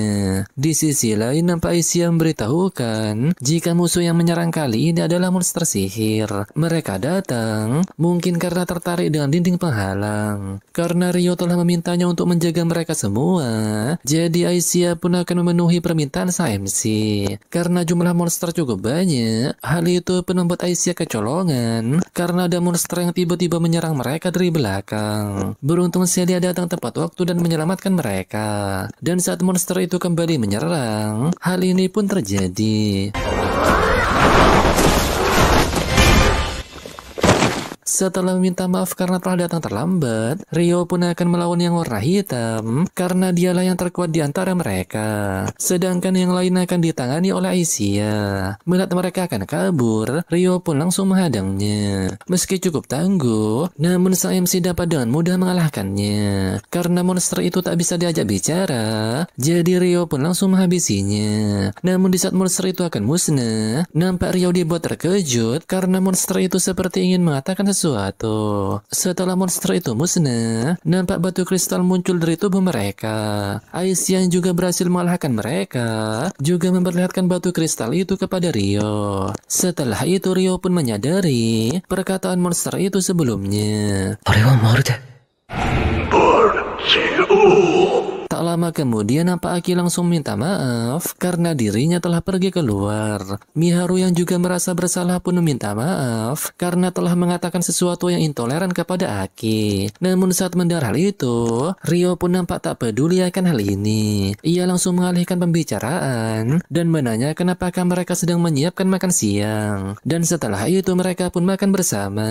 Di sisi lain, nampak para monster menyerahkan beberapa orang kepada Reis. Namun Reis nampak heran karena satu grup lagi masih belum kembali. Hal itu membuat ia berpikir apakah mereka telah dikalahkan. Setelah itu, nampak Rio dan yang lainnya telah sampai di desa para roh. Melihat manusia setengah binatang benar-benar ada, mereka pun nampak takjub. Tak hanya itu, mereka juga merasa heran karena Aisyah sangat dihormati oleh orang-orang dari desa roh. Dan saat mengetahui jika para penduduk desa roh menyembah Aisyah dan bahkan menyamakannya seperti seorang dewa, mereka pun nampak merasa bersalah karena selama ini mereka telah memanggilnya Aichan. Namun meski begitu, Aisyah tak butuh penghormatan seperti itu. Tak lama kemudian setelah memperkenalkan namanya, Celia yang nampak antusias pun meminta izin untuk menyentuh ekor Latifa.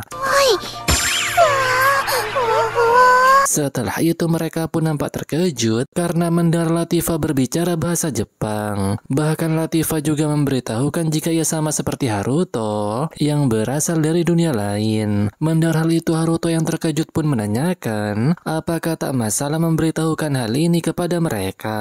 Dan setelah mendengar penjelasan Latifa, Haruto pun mengerti mengapa Latifa mengungkapkan hal ini. Setelah itu mereka pun berkenalan satu sama lain. Latifa nampak terdiam saat melihat wanita yang disukai Haruto di dunia sebelumnya. Singkat waktu mereka pun berinteraksi dengan para penduduk desa roh. Dan setelah itu nampak Latifa dengan wajah malu-malu menanyakan apakah ia boleh memanggil Miharu dengan sebutan kakak. Dan saat Miharu menyanggupinya, Latifa dengan wajah gembira pun akan mengajarinya berbagai hal kepada Kak Miharu. Dan pada sore harinya, nampak para penduduk desa roh mengadakan perjamuan untuk menyambut kedatangan mereka di desa ini. ini. Dan setelah tetua desa menyapa mereka, nampak Darius juga muncul untuk menyambut kembali Rio dan Aicia. Dan tak lama kemudian, mereka semua pun menikmati perjamuan tersebut. Masato dan Aki nampak terkejut karena mereka melihat kue yang berasal dari Jepang. Ternyata yang membuat kue itu ialah Latifa. Dan saat melihat Latifa memandangi Haruto, Aki pun berkata jika Haruto ialah orang baik yang disukai banyak orang. Mendengar hal itu, Latifa pun tersenyum karena sang kakak adalah orang yang sangat ia banggakan. Aki pun merasa iri dan ia ingin cepat bertemu dengan kakaknya. Namun sayang Aki tak mengetahui di mana dia berada.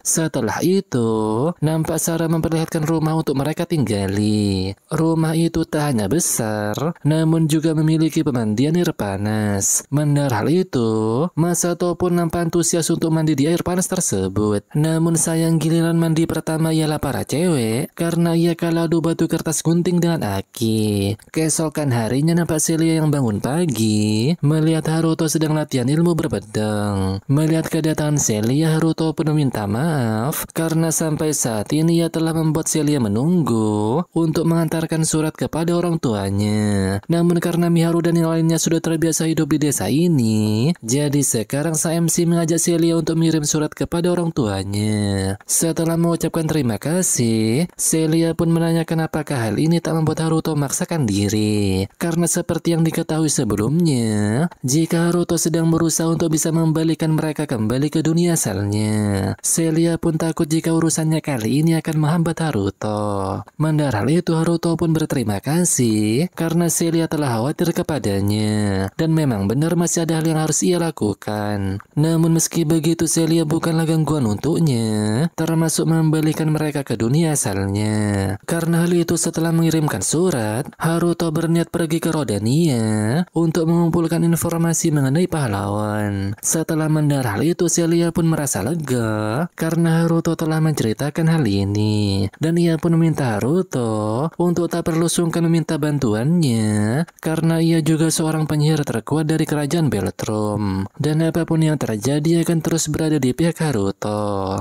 Keesokan harinya mereka bertiga pun akan pergi mengirimkan surat. Nampak Miharu membawakan bekal untuk Haruto. Ia melakukan hal ini karena Haruto sedang berusaha mengembalikan mereka ke dunia asalnya. Meski Miharu merasa hal ini tak seberapa, namun Haruto tak mempermasalahkannya. Terlebih lagi Haruto sangat menyukai masakan Miharu. Dan saat Saru dan Alma berkata jika dia merupakan calon istri yang baik, jelas saja Miharu nampak memerah dibuatnya. Dan setelah itu, mereka pun berangkat untuk memulai perjalanannya. Miharu juga tak lupa memanjatkan doa agar Haruto dan yang lainnya baik-baik saja. Setelah itu dengan penuh semangat, Latifa akan mengajari mereka bahasa astral. Di sisi lain nampak Deselote telah tiba di kediaman Hugoenot dan menyampaikan undangan dari sang raja.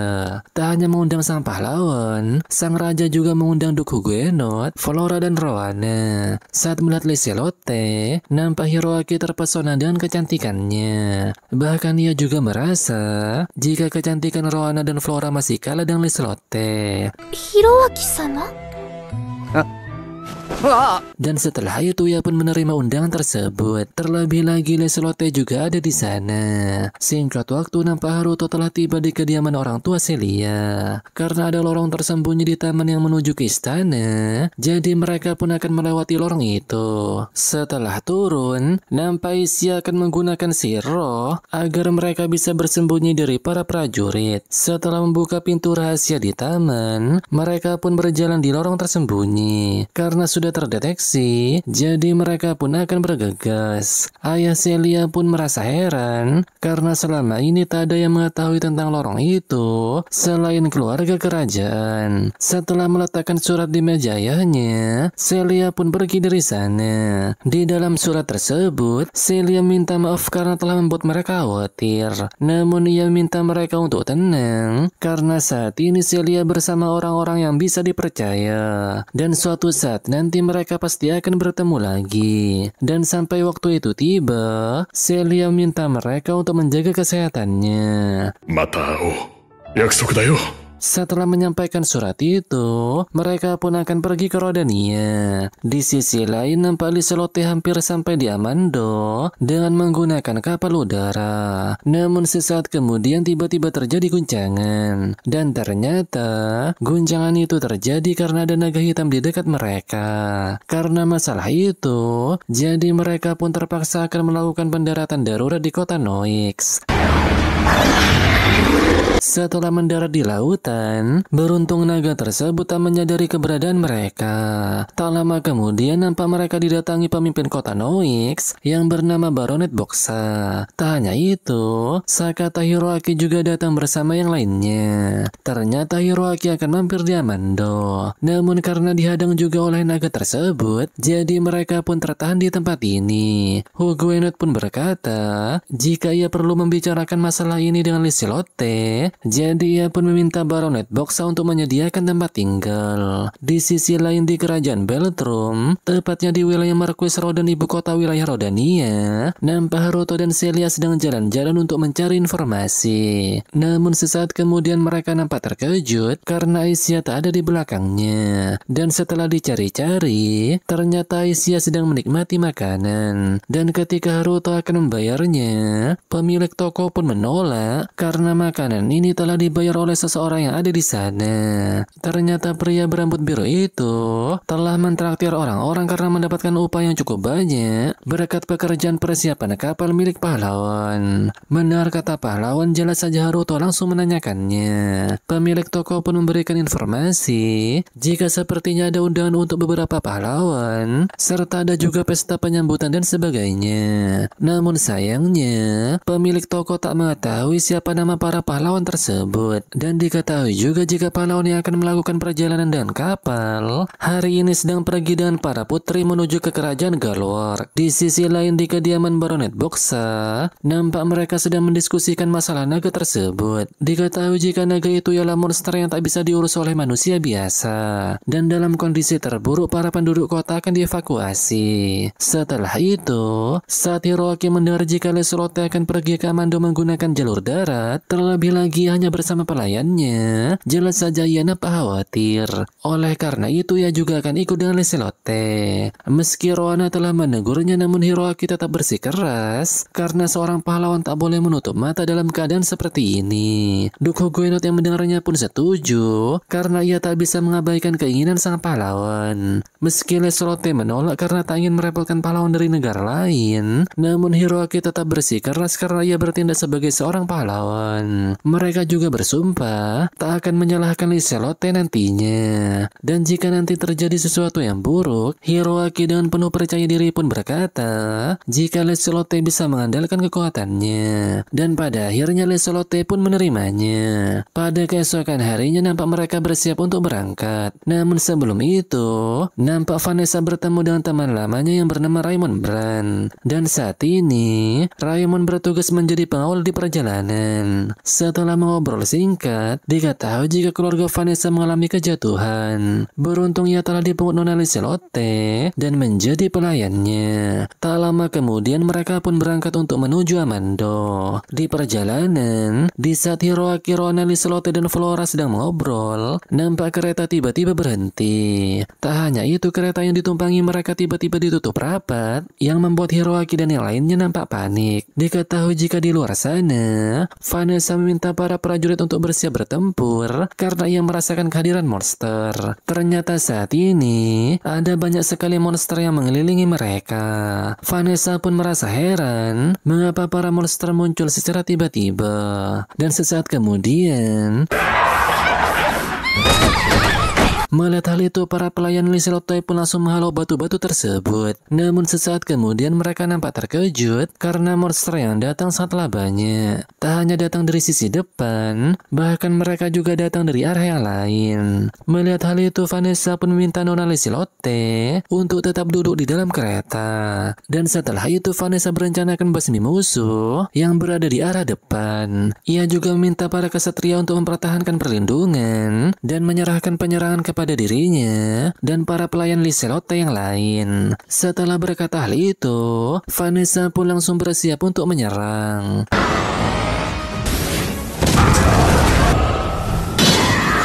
Setelah melihat Vanessa mulai menyerang, para pelayan Liselotte yang lain pun juga akan ikut bertempur. Dari atas nampak Ray sedang memantau keadaan, dan dilihat dari sikapnya, sepertinya penyerangan ini adalah rencananya. Ia pun memuji para bawahan Liselotte yang dirasa sangat bisa diandalkan. Meski kedua sisi pertahanan mereka cukup tebal, namun ada celah yang bisa ia pakai. Di dalam kereta, nampak Hiroaki masih saja panik dengan keadaan di luar sana.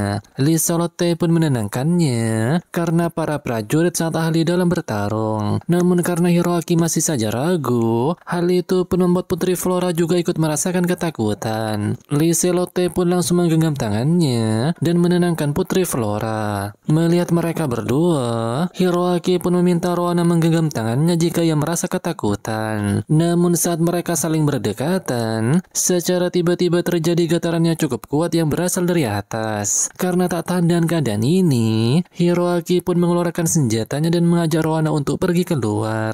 Melihat hal itu, Liselotte pun merasa jika pahlawan itu sangat menyusahkan karena mereka harus mengejar Hiroaki. Jadi pada akhirnya Liselotte pun juga akan pergi keluar. Ia juga meminta Putri Flora untuk terus berada di sampingnya. Setelah mengeluarkan magic barrier, Liselotte pun nampak terkejut saat melihat banyaknya monster yang ada di sana. Hiroaki pun menanyakan apakah mereka bisa menang. Dan saat mendengar hal itu, Liselotte hanya bisa berdoa agar mereka bisa bertahan. Hiroaki juga nampak kecewa dengan dunia ini karena seharusnya pahlawan menerima kekuatan seperti cheat dan melakukan pertarungan besar, dan tidak ada seorang pun yang menginginkan mode sulit seperti ini. Setelah itu mereka pun dibuat terkejut saat melihat monster besar berada di depan mereka. Liselotte pun menanyakan apakah Rohana mengetahui tentang monster tersebut. Diketahui jika monster itu ialah Minotaurus yang ditakuti saat perang dewa dan iblis, atau bisa disebut juga sebagai monster legendaris. Melihat hal itu, Hiroaki pun kena mental dan merasa semua ini telah berakhir. Tak hanya ada satu, bahkan ada 3 Minotaurus sekaligus. Dan saat melihat Liselotte berada di dekat monster itu, Vanessa pun mencoba menolongnya. Namun sayang ia dihadang oleh salah satu Minotaurus. Setelah menghempaskan salah satu kereta, nampak Minotaurus akan menyerang Putri Flora. Beruntung Liselotte dengan sigap langsung menyelamatkannya. Dan saat monster itu kembali menyerang, hal mengejutkan pun terjadi.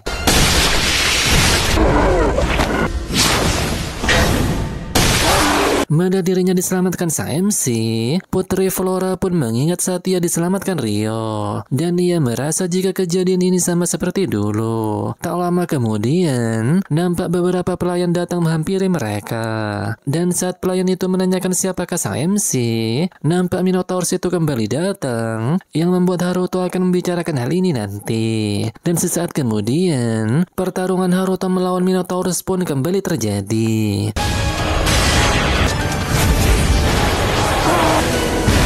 Melihat sang MC menjatuhkan monster sebesar itu, jelas saja mereka nampak terkejut. Minotaurus yang belum tumbang pun kembali menyerang. Namun Haruto dengan mudah bisa menghindarinya. Tak hanya menghindar, bahkan Haruto mampu memotong monster itu menjadi berkeping-keping. Setelah melihat Haruto menghabisi para Minotaurus, para prajurit pun nampak senang dibuatnya. Bahkan hal ini membuat para monster ketakutan dan langsung kabur dari sana. Di sisi lain, nampak Vanessa juga berhasil mengalahkan salah satu Minotaurus dengan susah payah. Tak lama kemudian, nampak Dokugo, Liselotte dan Putri Flora datang menemui sang MC. Haruto juga tak menyangka akan bertemu Flora lagi di tempat ini. Setelah mengucapkan terima kasih, Liselotte pun memperkenalkan namanya. Ia juga memperkenalkan Putri Flora dan Dokugo. Dan saat mendengar jika pria yang ada di depannya bernama Haruto, sontak hal itu membuat Flora merasa terkejut karena dia bukanlah Rio. Ia lalu menanyakan apakah mereka pernah bertemu di suatu tempat. Mendengar hal itu, jelas saja Haruto langsung membantahnya. Sang MC juga berkata jika ia bukanlah bangsawan dan hanya pria biasa yang sedang latihan pedang sambil melakukan perjalanan. Duk pun tak menyangka karena orang dengan kemampuan pedang sehebat Rio bukanlah seorang bangsawan. Tak lama kemudian nampak pelayan Liselotte datang menemui mereka. Salah satu pelayan yang bernama Chloe Chloe ternyata mengenal Haruto. Ia pernah bertemu sang MC saat memandunya di asosiasi perdagangan Rika.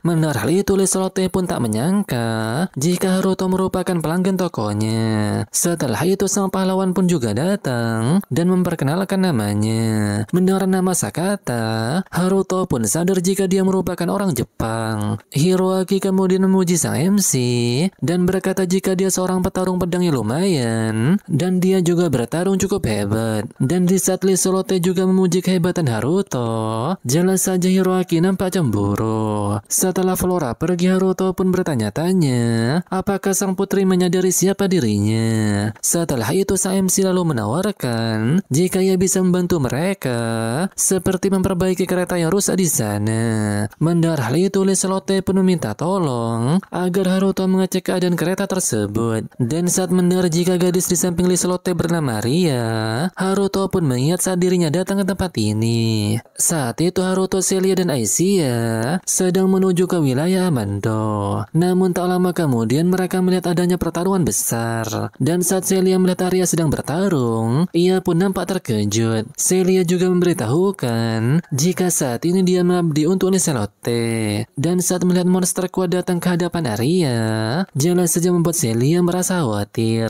Oleh karena itu Haruto pun berniat menolongnya. Ia kemudian minta Aicia membawa Celia dan pergi ke tempat yang aman. Sedangkan Haruto akan pergi menolong mereka. Setelah itu nampak pelayan Liselotte bergosip tentang Haruto. Mereka nampak cemburu karena Chloe bisa kenal dengan pria hebat seperti itu. Tak lama kemudian Liselotte pun datang dan meminta mereka untuk segera membagikan minuman kepada semuanya. Setelah itu nampak Haruto selesai memperbaiki kereta tersebut. Setelah Liselotte mengucapkan terima kasih, nampak pelayannya yang bernama Cosette menghidangkan minuman kepada Haruto. Setelah memperkenalkan dirinya, nampak Cosette pergi dari sana. Setelah itu Haruto pun berkata jika orang-orang yang mengabdi kepada Liselotte, mereka semuanya sangat elegan. Mendengar hal itu nampak Liselotte tersenyum dibuatnya. Setelah itu nampak Doku Guenot bertanya-tanya bagaimana cara menyingkirkan pedang Minotaurus tersebut. Dan sesaat kemudian Hiroaki pun datang dan meminta mereka melihat aksinya.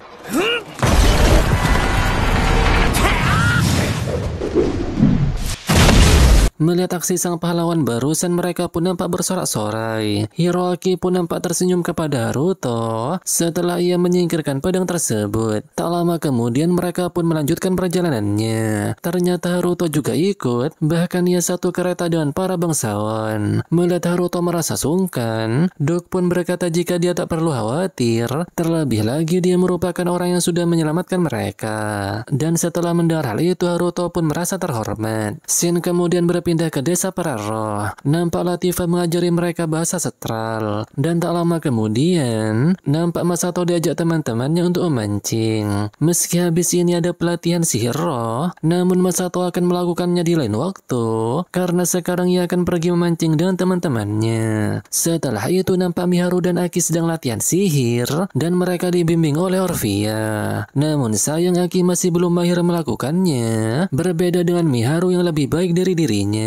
Aki pun bertanya-tanya apa yang berbeda dari mereka, dan ia pun berpikir jika yang membedakannya ialah bakat. Setelah itu nampak Aki jalan-jalan sendirian, dan ia melihat dua anak kecil yang sedang main masak-masakan. Melihat hal itu, Aki pun mengingat kenangannya dengan Haruto dan Miharu. Mereka juga berjanji akan selalu bersama-sama apapun yang terjadi. Namun sayang hal itu tak terlaksana karena Haruto memutuskan pergi dengan ayahnya. Mendengar sang kakak meminta maaf, Aki dengan wajah bersedih pun berkata jika kakaknya ialah seorang pembohong. Setelah itu, nampak Latifah tak sengaja bertemu dengan Aki yang sedang melamun. Karena hari sudah mulai sore, jadi Latifah pun mengajak Aki pulang. Pada malam harinya, setelah berbicara hubungan kakak adik antara Aki dan Masato, Aki pun menanyakan bagaimana hubungan mereka dengan Haruto. Mendengar hal itu, Orphea tiba-tiba merasa bersalah. Karena seperti yang diketahui sebelumnya, jika mereka telah salah paham kepada Haruto. Saat itu mereka malah menuduh Haruto yang telah menculik Latifah. Padahal kenyataannya, Haruto lah yang telah menyelamatkan Latifah dari perbudakan. Orphea juga mengatakan, jika saat Haruto pingsan ia sepertinya mengatakan sesuatu. Mii-chan.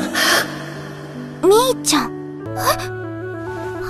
Dan saat mendengar jika Haruto mengatakan Michan, jelas saja Miharu dan Aki merasa terkejut karena seperti yang diketahui sebelumnya, jika Haruto dulu memanggil Miharu dengan nama Michan. Melihat Aki dan Miharu bersikap aneh, jelas saja mereka nampak terkejut. Setelah itu nampak Orphea dan yang lainnya melihat Miharu sedang berlatih sihir, dan tak lama kemudian mereka pun memberitahukan perihal Aki. Di sisi lain nampak Aki sedang berendam air panas bersama Latifah. Aki lalu menanyakan apa yang dilakukan Latifah dan Haruto sebelum datang ke tempat ini. Mendengar hal itu, Latifah pun menceritakan semuanya kepada Aki. Mulai dari dirinya yang menjadi budak dan diselamatkan oleh Haruto, hingga pada akhirnya ia berada di desa para roh. Awalnya ia menderita hidup di dunia ini, namun saat bertemu Haruto, semuanya berubah menjadi lebih baik. Dan selanjutnya dirinya lah yang akan menolong sang kakak. Mendengar hal itu, Aki pun sangat mengerti dengan perasaan Latifah. Ia pun mengungkapkan jika dulu ia pernah dihianati oleh orang yang ia sukai waktu kecil, dan hal itu membuatnya sangat bersedih dan kesepian. Namun saat ibunya menikah lagi, ia mendapatkan kakak dan adik baru, dan mereka adalah kakak Takahisa dan adik Masato. Takahisa sangat baik dan selalu membantunya dalam banyak hal. Oleh karena itu, sekarang giliran dirinya yang membantu sang kakak. Namun sekarang ia merasa kesal karena tak lancar dalam belajar sihir roh. Mendengar hal itu, Latifah pun menenangkannya, dan ia juga akan mendengarkan ceritanya. Aki pun sangat senang dan berterima kasih kepada Latifah. Keesokan harinya nampak Aki berangkat pagi sekali untuk berlatih sihir roh. Melihat hal itu, mereka pun merasa jika akhir-akhir ini Aki sangat bekerja keras. Di sisi lain di kerajaan Proxia, nampak sang kaisar Proxia yang bernama Nidol sedang memikirkan sesuatu. Dan secara mengejutkan, pria yang membunuh ibu Haruto juga ada di sana. Seperti yang diketahui jika nama pria itu ialah Lucius. Ia lalu berkata jika terjadi hal yang merepotkan di kerajaan Beletrum, dan akan gawat jika hal itu dirusak oleh Dokarbor. Nidol pun memberitahukan jika ia telah mengirimkan duta besar sebagai tanda persahabatan ke kerajaan Beletrum. Tak lama kemudian duta besar itu pun datang, dan ternyata duta besar yang dimaksud ialah Reis. Reis pun berkata kepada Lucius jika dirinya ingin meminjam kekuatannya. Reis sebenarnya ingin segera melakukan rencana, namun ada sosok yang tak disangka muncul, dan itu benar-benar menyulitkannya. Terlebih lagi, Minotaurus sama sekali bukan tandingan sosok tersebut. Ternyata Reis ingin Lucius menculik seseorang. Targetnya adalah putri kedua kerajaan Beletrum yang bernama Flora.